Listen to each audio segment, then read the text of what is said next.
We are Mole, a collective from Italy, and we are the winners for the site of Østmarka. We believe that architecture is not about creation, but it's more about interpretation and to make things contemporary. And sometimes results could look similar in a project or in art, but processes are completely different. And processes are actually the things that we are more into. Interpretation comes also when you have to tackle a task. So somehow the questions that Europan was giving us, we tried to answer them somehow stealing an idea. We stole the idea of the rationalist movement from the 20s because we deeply believe that housing and dwelling should be one of the basic rights for human being. And then we gave our interpretation about this sentence. So we should start to think not in a pyramidal system, but more as a flat and horizontal ground where all the users of architecture and landscapes could have the same value. And so here the title of our project, Home for All. Østmarka is part of the city of Trondheim, that is more or less an hour flight from here. It's a very fast-growing city. In the last 10 years, it grew about of the 8%. And our site is on the north side in the peninsula of Lade, but is actually made even more a peninsula from the recent works in the south side. Our area is was quite a fragile area, I would say. It has a very rich natural features, but also very heterogeneous kind of functions. So we do have a psychiatric hospital, housing on the west, south, and north side, a botanical garden, and we do have also a lot of listed buildings within the project area.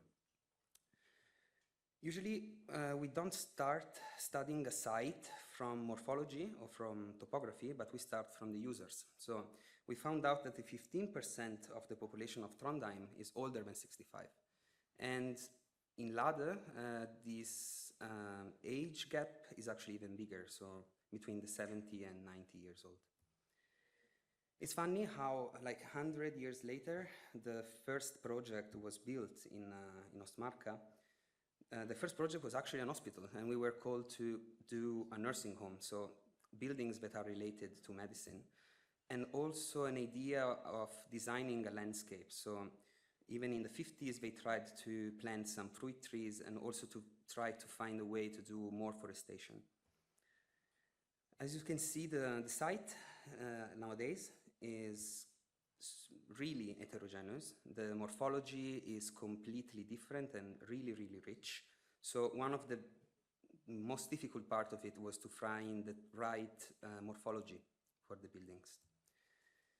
So we start from the basics. Architecture is basically made of landscape.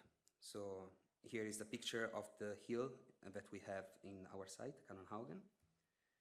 It's made of buildings. So these are the listed buildings inside our site. And of users, not always humans, no? Sometimes. Interpretation. So interpretation comes from inputs, and from inputs derive some outputs. So from some pictures we had, some images of the site, we were somehow very interested in how a very small fence could create two completely different landscapes. So in our project, we tried to have 4 of them. 2 are mainly landscapes that are already there. So the fungi area in the middle of the site, the southern side with this Canonhaugen hill, and 2 new kind of landscapes. Another image that was fundamental to us was the scheme of the biological corridors that are inside the area. And as every corridor, they end with a dead end.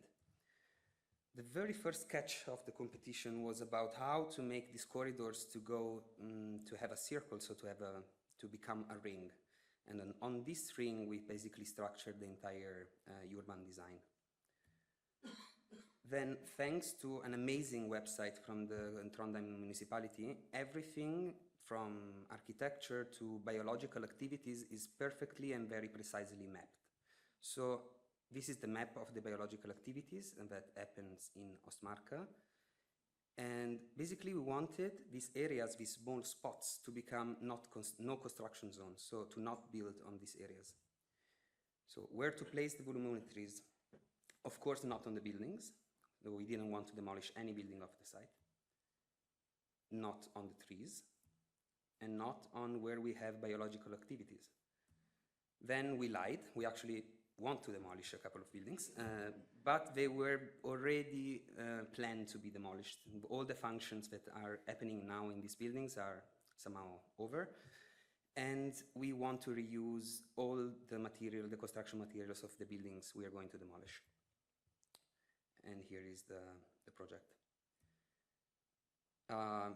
The easiest way to study a topography is to build a model. There are no long ways for that. And not only one, we tried many options before to arrive to the final one. And once we arrived to the final one, we started from a mapping and a context, and we arrived to a master plan. So you can see how we tried with new plantation and forestation to make these 2 corridors a ring. All the buildings that are listed are already there, so we tried to not demolish anything. And on the north side, we tried to plan the housing district, and on the south side, the nursing home. Phasing is basically, for such a big project, phasing is somehow fundamental, but not. Sometimes a very good urban and landscape phase could actually be the backbone on future developments. So basically the nursing home phase and the housing phases can be switched with depending on what the client and the needs are. Urban phase was basically focused on a new transportation system to endure it and to find spots for the parking lots, and also to make the soft mobility stronger. To create a sense of community is very good to make the community build something. So we wanted the community to build some very temporary structures for animals, like feeders, bee breeding structures to make pollinator animals to make the flowers bloom again, and bird houses. There are a lot of birds that now are endangered in this area. The nursing home, we decided to put it in the south side because we found a correlation between different kind of cultural buildings. There's a kindergarten on the east, a school that is going to be renewed on the south, another kindergarten that is going to be built. And Kanonhaugen in this way is not only a wet ground or just a green ground, but becomes the distribution for these functions. To have a nursing home that is not only a nursing home, we decided to have a biodiversity hub where the children from the schools could learn about the natural richness of Østmarka and for some logistic problems related to the structures of the animals. The shape of the nursing home is structured to have the living rooms always overlooking the central garden that is one of the habitats I was talking about before. But the shape is generating 3 others very private spaces where the elderly could find some peace and hang around in the fresh air. A bit more detailed plan. And the model was actually very important to us because in a way, we decided the volumetries of the nursing home, and through the sections, we actually understand the impact of this volume. The central garden, where we actually wanted to have some therapeutical garden for the elderly, and all the materials you see are actually taken from the demolition, and the pergolas you see are actually solar pergolas in a way that the building could be 100% self-sufficient. The people that are going to live in this building probably they're going to live the last years in this building. So we wanted to have the living rooms to feel as domestic as possible, with very big openings on the amazing landscape of Østmarka.